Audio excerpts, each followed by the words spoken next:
Hi, everyone, and welcome to the BizApps Marketing Minutes podcast. I'm your host, Adam Berezin from MSDW, and I'm thrilled to have you all here with us today. So the BizApps Marketing Minutes podcast is really the place where we chat with marketing leaders in the Microsoft ecosystem to really, I would say, dive deep into critical strategies that drive success for both ISVs and partners. This week's episode is a very special episode, especially with all the AI stuff going on, because it's going to focus on building smarter, more human-centric marketing in the Microsoft ecosystem. And I cannot think of a better person to discuss this with than my guest today, Monica Hoyer. Monica is a consultant, coach, and the director of marketing of Emfluence. Monica, thank you so much for joining the BizApps Marketing Minutes. It's amazing to have you here. Awesome. Thank you so much for having me. I'm excited to talk about this. Yeah, no, for sure. So I think what would help me and the audience is if you can talk a little bit about Emfluence and the problems that Emfluence solves in the Microsoft space, in case people aren't too familiar. For sure. Yeah, so we are a marketing automation platform, and we directly connect with Dynamics CRM and a bunch of different CRMs in the marketplace. But it's really, I think, as you said, in this age of AI, it's super important to collect data about the people that come to your site. And that's one of the things we're going to be talking about today is what can you do with that data and how can you make that the interactions that you have super personal. But when you put a layer on top of your CRM, like a marketing automation platform, it makes it so much easier to not only nurture folks in an automated way, because as always, marketers are doing less or doing more with less, right? And so we're trying to get the biggest bang for our buck in every aspect. And so putting a marketing automation layer on top of your CRM allows you to really nurture folks in a personalized way. And not only that, also then make sure that every department within your organization actually has access to all of that information. So nobody's going to be left out of the conversation. Everybody's going to know exactly all of the interactions that somebody had with your organization before they buy, after they buy, during the customer support realm, and all stages of the journey.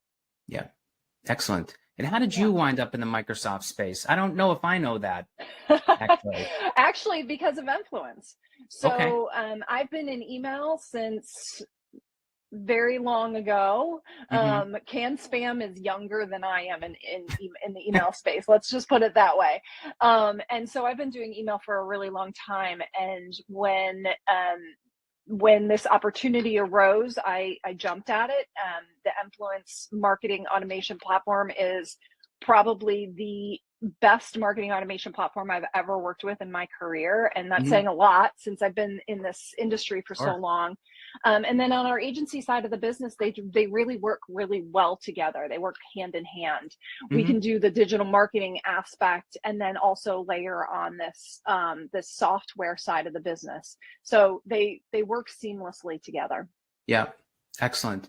Yeah, I've known Emfluence for quite some time, and I've been super impressed with the product and the evolution of the product as well. So that's awesome. Yeah, and we've got a really great director of product now who's really digging into the product and figuring out ways to make it even better. So stay tuned on that, because I think we're going to be evolving even more in the coming years. Awesome. No, that's great to hear. Yeah. So personalization and humanizing marketing, that's kind of the big thing that we want to talk about today.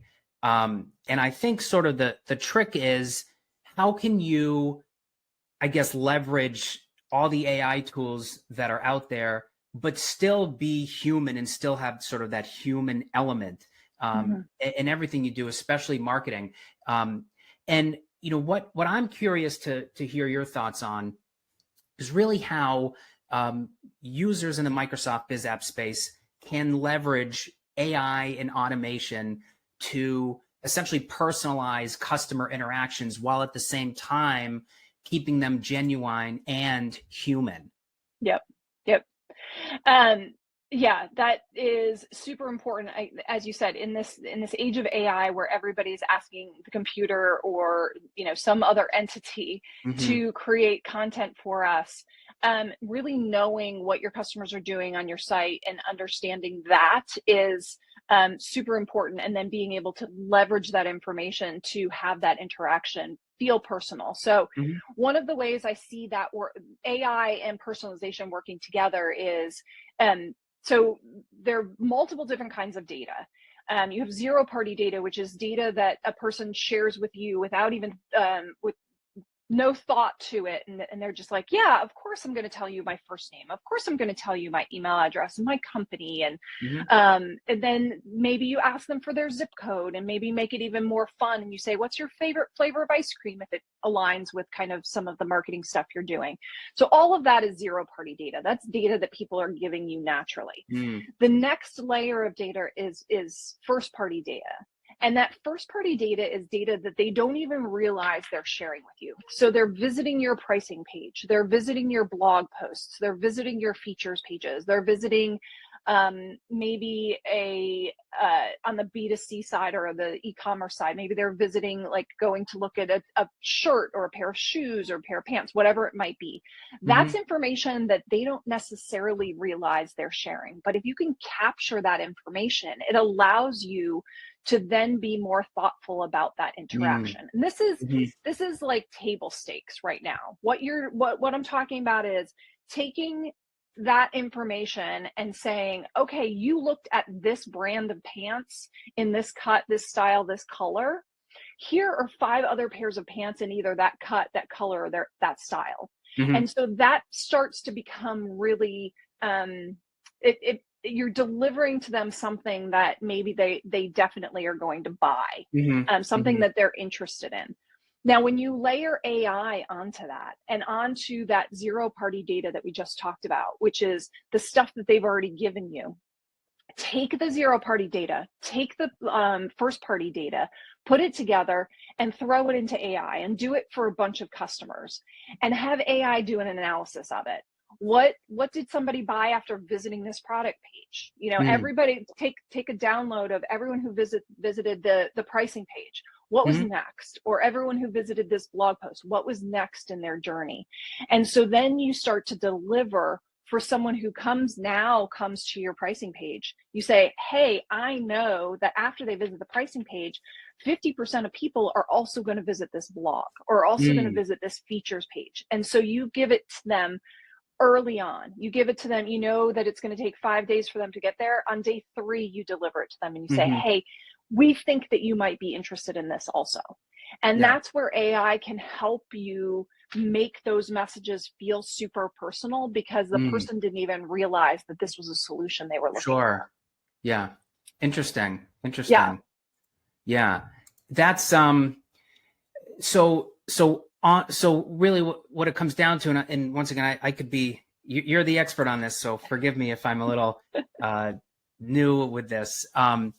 But it's almost like taking the data that you know about them, um, combining it with their habits, and then Mhm. putting it into AI to sort of create some pathway forward for them, Yes. whether it's recommendations, um, ways for them to consume content Mhm. differently, or giving them additional pieces of content that, based on that data and what AI has come up with, you believe that, or the system believes that they will like to consume and they will want to consume, and it's kind of speeding up that process. Is Right. that correct? Do I have Yeah. that right? Yep, Okay. exactly. Yeah. Exactly. And you can even take it a step further and then say to the AI tool that's your favorite, hey, now write me an email marketing Mm. nurture for Hmm. this customer, for this Yeah. ideal customer.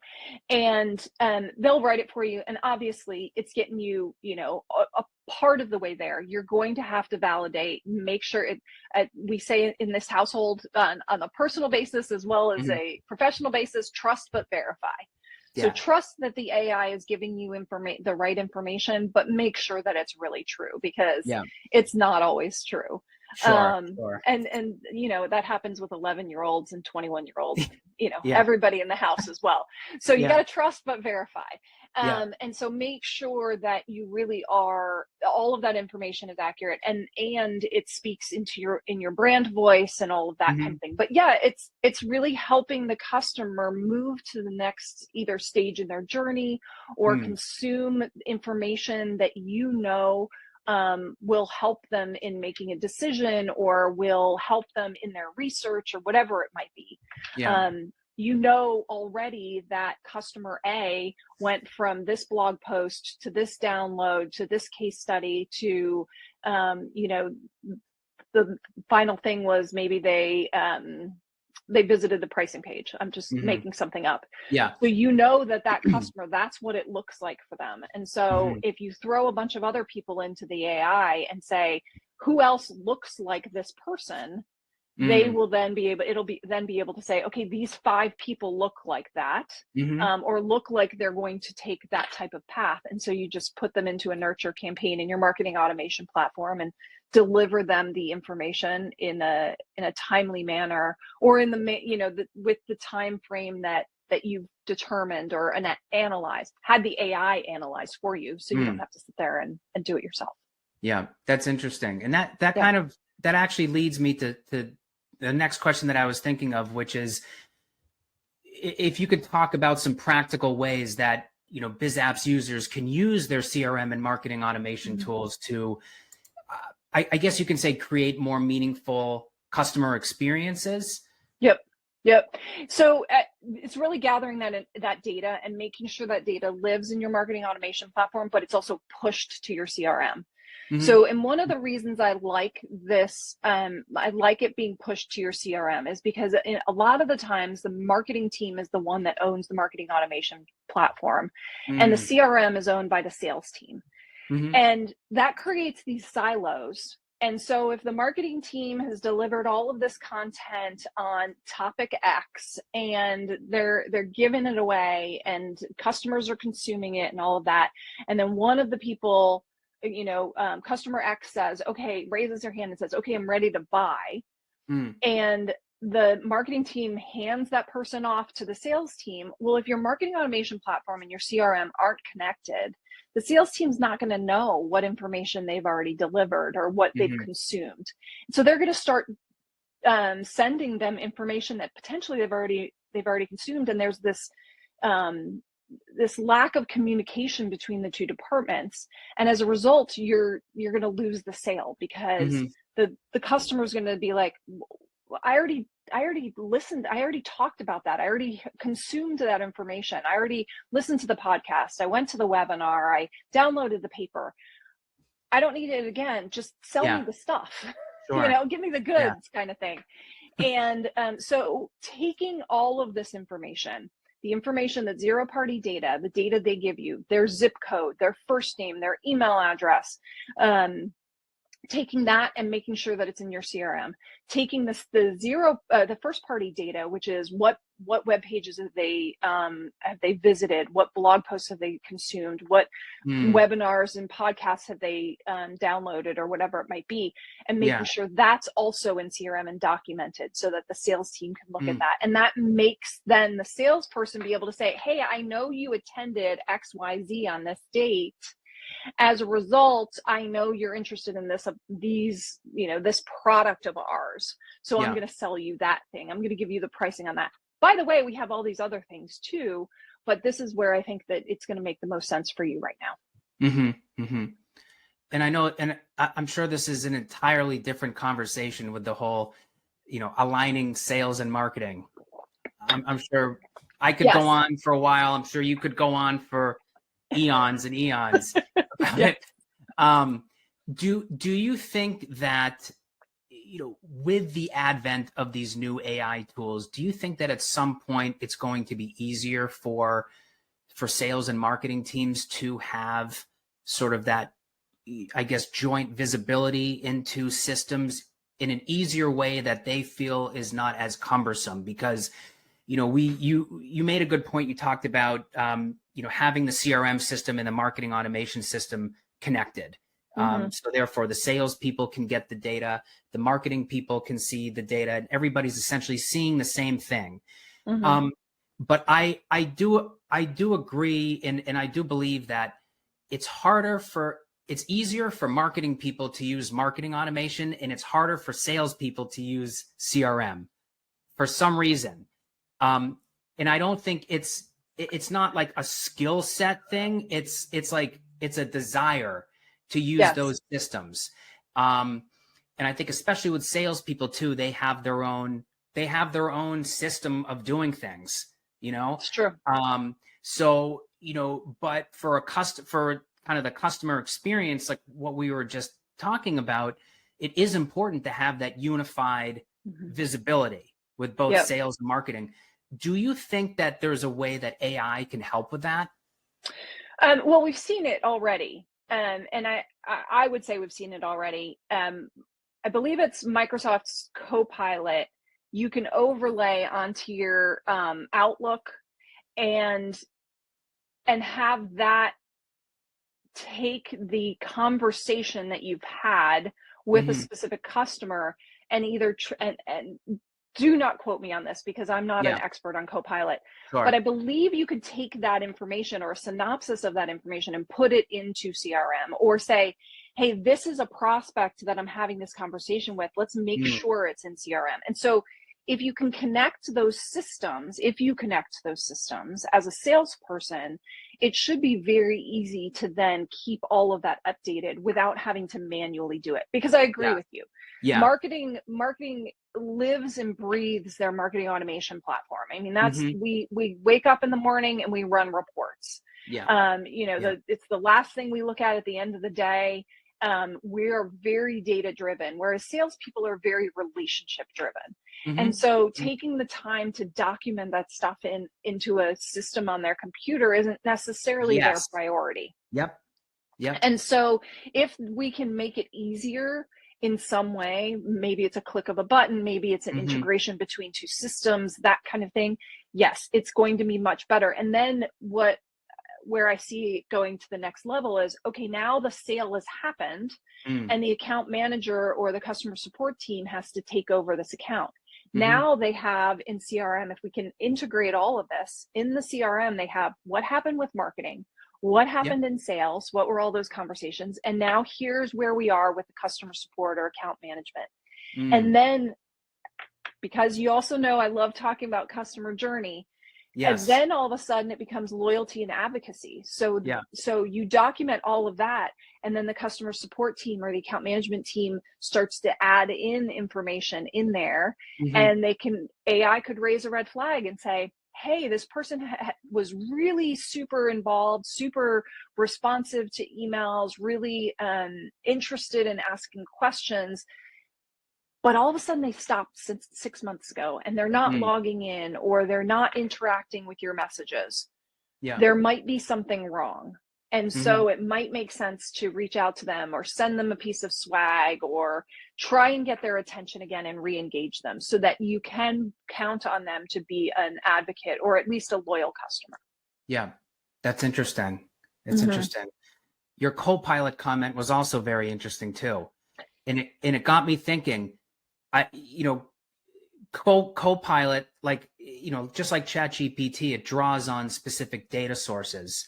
So if you have a Copilot that essentially draws on the marketing automation data and your CRM data, and you basically have just a single, easy to use screen that you can ask questions and find out specific habits or activities or data on specific customers, that could be a good way. Yeah. And I don't know if it does that yet. I don't know if there's a way to aggregate all that information with Copilot. But it might have to be some customized thing. Yeah. But that's a great idea. I can definitely see that being super easy to use for everybody involved too. Exactly. Once it's all developed. Because to your point too, salespeople, they want to sell. They don't want to feel like they're record keepers. Right. And I think that's kind of like, that's the big difference in getting them to really, let the marketing people know somehow, their interactions with the customers, so then they don't repeat that on their end, thus kind of making the customer experience not as good as it should be. Right. That could really solve a lot of those problems, I think. Yeah, and even let's even take it a step back, is that when that salesperson is having that conversation with someone, if they have a note taker, an AI note taker, those notes could then be pushed into AI. And I don't know if Microsoft has a product like that. We use something internally that's not a Microsoft product, but yeah, that's been super helpful, because then everybody that's in the meeting afterwards gets a bullet pointed list of, this is what happened. And again, trust but verify. Is this actually everything that happened? And review the recording, make sure that these are the takeaway points and these are the action items and who they're assigned to.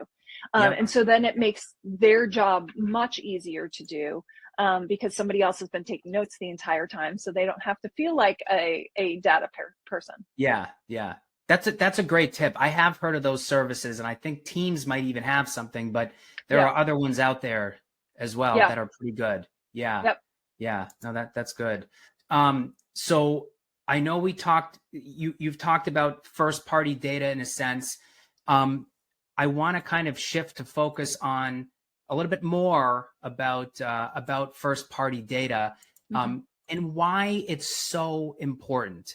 And I want to preface it by saying, and I'm sure, a lot of other marketers will know this too, with, third party cookies disappearing, how can these people, how can Biz Apps users primarily shift their focus to that first party data? And what tools do you know of that can really help them do that, or strategies too? Well, the Emfluence marketing automation platform can do Yes. that. So on every contact card in Emfluence, if you have your cookies set up and your not cookies, but the tagging set up correctly on your website, we will record all of that information. Where did they go? What blog posts did they consume? What pages did they look at on your website, etc. And so when you do go into that contact card, you can see all of that information, and then you can then start to really personalize and make it not feel like you're just spraying and praying, which there's nothing wrong with that. I think marketers need to remember that spray and pray is what got us here. And personalization is super important, but it's not the only thing. You do need to have some of these broader messages, because the more you try to tailor your message, the more you might be alienating people too. So make sure that they are aware of everything, the breadth of services.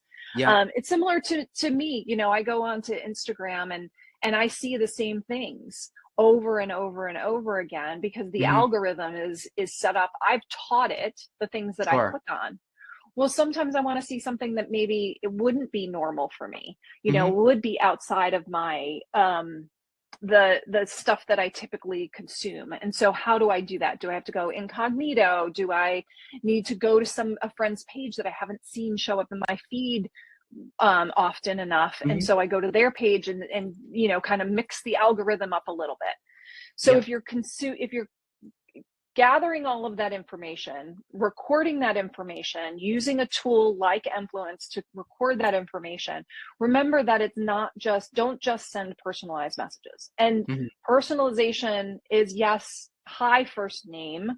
It definitely is still first name, but you need to incorporate some of their behaviors and that first party data that you've collected, or the fact that they like strawberry ice cream better than they like chocolate ice cream. Throw them a silly email every once in a while, and make sure that they're aware that you're paying attention. Yeah. I agree about personalization, but I also agree with the concept of incorporating some broader messages, because some people might not know everything that they're interested in until they see something that they never even knew existed before. Exactly. Exactly. So I agree. I think it's kind of balancing the combination of the two, but I agree with you in the sense where you need to put the focus needs to be much more on personalization and less on the broader messages. So, it really, that should outweigh Right. any of the generalized things that you're Yeah. sending out. Yeah. Yeah, and don't get rid of them. Still send a newsletter that is a general newsletter, but Mhm. also send that personalized, that really one-to-one, or what seems to be a one-to-one communication. Yeah, yeah. And what do you think the nurture balance should be? And this might be a topic for an entirely different Yeah. discussion, but the way that I see it is, nurturing via personalization obviously is that in a sense is kind of the definition of nurturing. You have to Mhm. personalize it because you have to give people, content or offers or whatever it is that is sort of based on their past actions or Mhm. their profile interests. If you're a member based site, like MSDW. Right.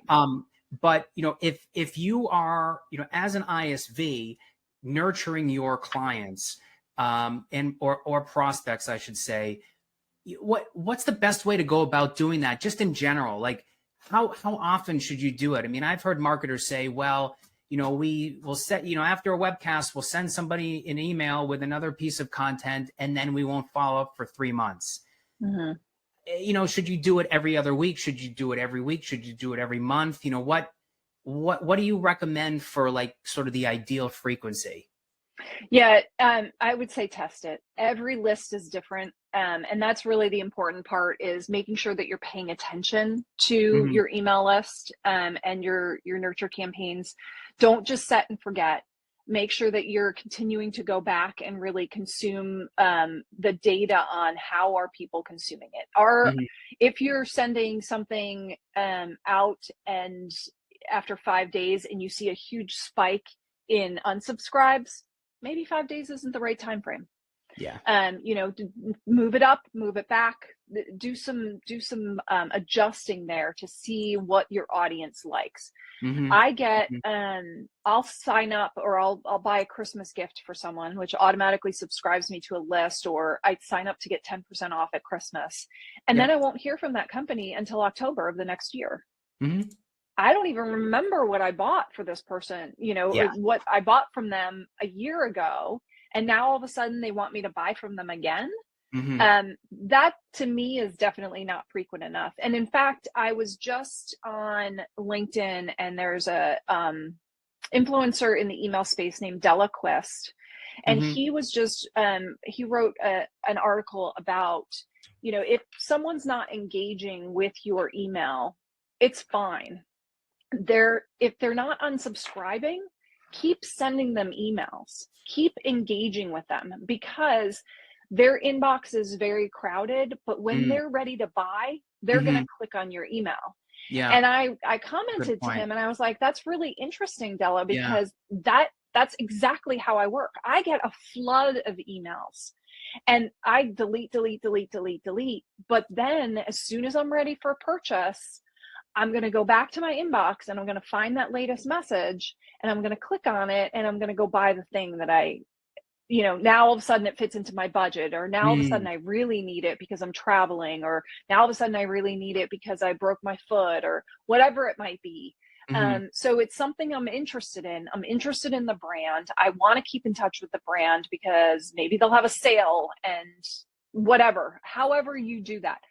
But just know that someone not reading your email doesn't mean that they're not interested.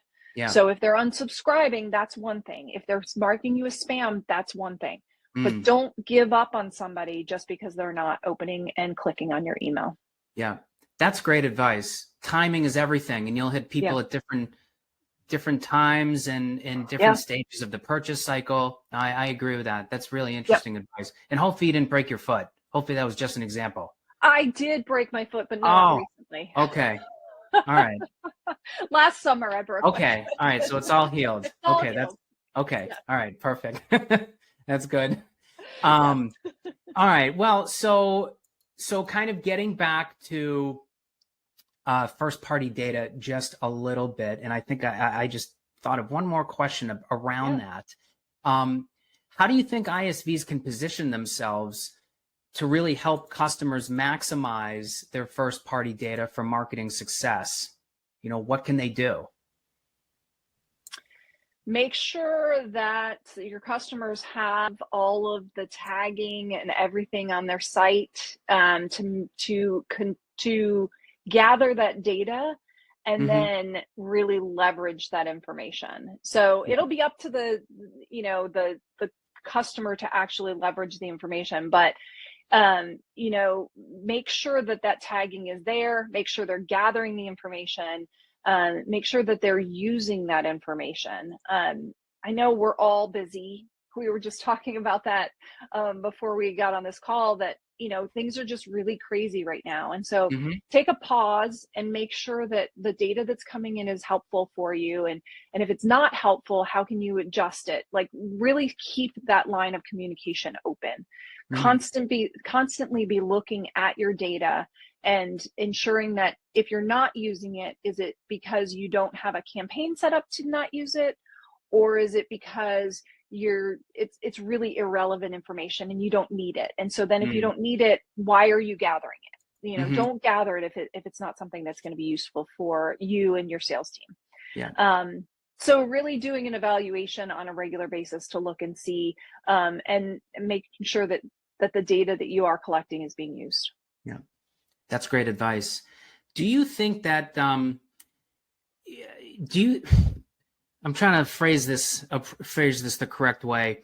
Do you think that ISVs, for the most part, or even businesses in general, are hesitant to capture and collect really all the first party data that they in a sense should be, because they're afraid of kind of turning off, potential clients? I have theories on that, and I'm relating it in a different way to sort of how MSDW operates, where we're a membership based platform, and when you register, you submit all this different first party data. That's zero party data. Zero party data. That's zero party Yes. data. The Yes. first party data is then the data when they come to your site and they're stuff that they don't realize they're giving you. Yes. So let me re-engineer that question. Yeah. Do you think ISVs should do a better job collecting zero party data from their prospects? So better is a hard term for me, because I think that marketers struggle with not knowing what they don't know. Mm-hmm. So I lean toward, let's collect as much information as possible. Now you're going to lose people. So make your forms short and sweet to begin with. And then on a regular basis. What is a regular basis, Monica? I don't know. It's whatever works for your customers. Maybe it's once a month. Maybe it's once every 6 months. Maybe it's once a year. You send them an email to try and get some more information from them. And say, hey, Monica, you registered on our site at this date and time. You told us that you work for Emfluence, and you told us that you live in Durham, North Carolina. We love that you know all these things. Here is a gift card for a restaurant in Durham, North Carolina, and we want you to answer 2 more questions for us. And those 2 questions will be helpful in then starting to personalize even further. Yeah. So really being creative with the information that you're gathering from them. Don't ask for their firstborn. I mean, maybe with MSDW it works, and you guys, you have this long form and people know that it's a membership, and it's, you're not going to sell the information and you're not going to use it in any bad ways, but try to make it as short and sweet as possible, and then layer on top what you want. Because the reality is the marketing team is going to say, hey, I want to run this campaign. I want to do this thing to try and get people engaged, or to try and get them to download something, but I don't have all the data I need. Now, all of a sudden, do you have the time to go gather that data in order to do this fancy campaign? And if you don't, then you have to rethink your campaign. So if you are constantly nurturing folks by asking them some survey questions throughout the life cycle of them being in your database, they get used to it. And maybe sometimes they answer, maybe sometimes they don't. But at least you get some of the information from some of the people.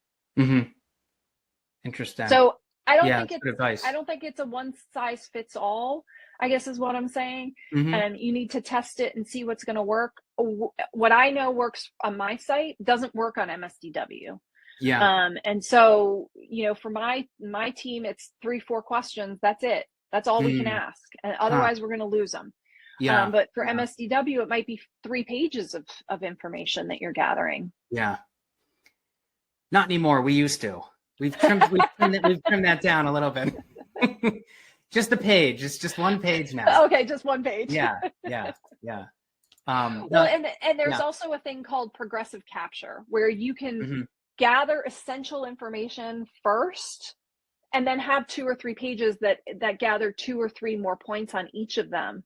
And so if they abandon the survey or the progressive capture after the first one, you've got their essential information. And so you can always Mm-hmm. reach out to them with the additional questions Yeah. late, like a week later or in a month or in 3 months, whatever works again for your industry and your Yeah. audience. Yeah. Interesting. That's great advice. Progressive Yeah. capture. Mm-hmm. Interesting. Interesting. Yep. It's another Um, feature that marketing that the Emfluence marketing platform yeah. has. It does it all. It It does it does it all, all. everybody. It does it Yes. all. Yeah. So the last thing that I want to talk about during this discussion is omni-channel marketing. Mm-hmm. Now, I've heard that term before, but I'm going to need sort of a refresh on what that is, and how ISVs and partners in this space can benefit from omni-channel marketing. Yeah. Omnichannel marketing is being in all places at all times for everyone, which is really hard. And I'm not saying that everybody should, go make sure that you're tweeting every single day, make sure that, or do we still call it tweeting or is it now Xing? Xing. Yeah. I don't didn't even know. think of that. Yeah. That's Interesting. pretty good. So, yeah, it's a good question, right? Maybe we can explore that at another time. So, making sure that the channels that are most effective with your audience and where your audience is, are the channels where you want to be. That's the first part. And then the second part is making sure that your voice, the things you're offering, is consistent across all of the channels. Yeah. So you don't want to have a banner on the Google Display Network that looks nothing like your website. You send somebody to your website and all of a sudden they're like, wait, I clicked on a banner that was red and blue and now I'm at a site that's yellow and green. This isn't computing. Am I in the wrong place? So making sure your voice is consistent, making sure the messaging is consistent, you're offering similar things on similar places. You're sending an email and you're sending them to a landing page that looks like all of your other advertising. And then, you're creating a webinar or background for these podcasts and webinars that looks like your brand, and making sure that then when they download the information, they're getting an email that looks like your brand, that has the same voice as your brand. So being present again, not on every single channel. It's too much for us marketers to do. Yeah. But on the channels that are the most important and really focusing on those, I think it's what they call the 80-20 rule. 80% of your marketing should be tried and true. You know that these are the places where people are. And then 20%, go off and try blue sky and see if that works. See if you have customers there. Maybe, your customers have left X, or maybe Facebook is going to actually resonate better with them. Yeah. So taking part of your budget or part of your efforts, part of your time and energy, really 20% of it, and putting that time and energy and money behind some other places to test. So omni-channel marketing really is being consistent across all of the channels that make sense to your brand, and not having disparate messages on all these different places. Yeah. So that people know that this is who you are and you're following them across all of these different channels, but you're being consistent with it. Yeah. That makes so much sense to me. And it's always, it reminds me of the phrase, go where your prospects are. And I love how you defined omni-channel, especially with having the unified message across all these different platforms. I totally agree with that. And I've seen companies in our space make mistakes by having different messages to different, just in different activities, just on our site too, when they should have a unified message, through different types of content that they produce and post on MSDW. I'll see them on, at events and other places too, and they have a totally different message. And it's just, it can confuse prospects, it can confuse clients. So yeah, I think that's good advice. Yeah. The last thing I'll ask before we get going is on the omni-channel note, what do you think a good kind of balance should be between, digital activities and in traditional activities, whether it's, in-person trade shows or whatever?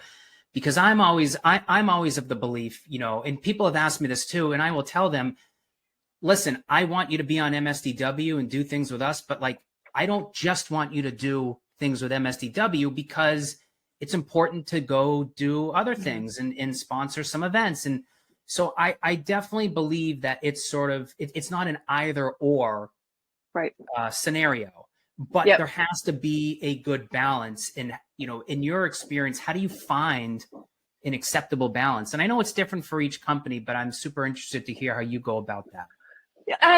So my advice there would be to look at historically what's happened on that channel.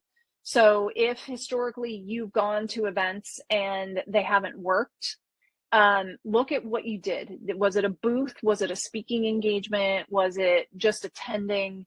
And figure out, say, okay, we did have a booth and we got all these downloads, but we didn't get any sales. Okay, well, maybe next time we add on a speaking engagement for that event, or we add on a party. I mean, you and I talk all the time about all these different events, and you can throw a party at the event. You can, sponsor something. You can have your name on the tags. You can, sponsor the Wi-Fi, whatever it might be.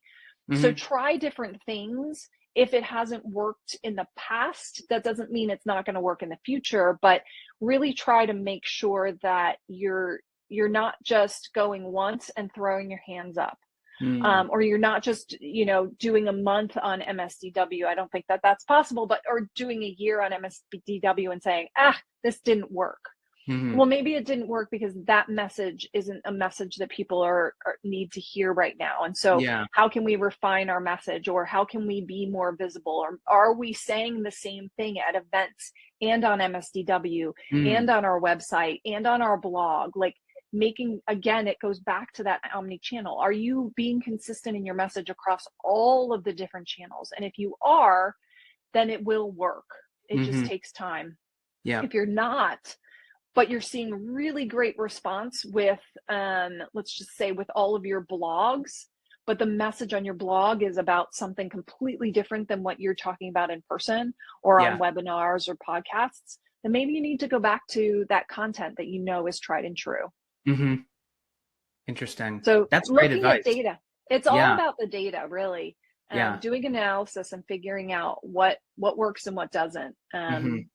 Marketers, I think a lot of people get into marketing thinking, I want to be creative. Marketing's fun. Marketing gets to do things. And I tell people who are looking into it, I'm like, there's so much data in marketing. Like that stuff is fun. Yeah. And when all that stuff is done, you've got to go back and do the analysis and figure out if it works. Yeah. Yeah. And it's super important for marketers to do that too. Yeah. Very important. Yeah. Because then you're operating. You're operating out of, you're operating off of actual proof and in a realistic way through data, as opposed to sort of a gut feeling and emotion. Exactly. Yeah. So very cool. Well, it's always awesome to chat with you. I know this is the first time we've done a BizApps Marketing Minutes, but it is not the first time that we've chatted. We've chatted a lot before. Yeah. But I want to thank you so much for sharing awesome insights. For everybody watching, I hope you gained a lot from this. I know I did. I learned a ton. Awesome. So thank you so much. Yeah. Once again, Monica Hoyer, Director of Marketing for Emfluence. Thank you so much. Awesome. Thanks, Adam. It was great chatting with you.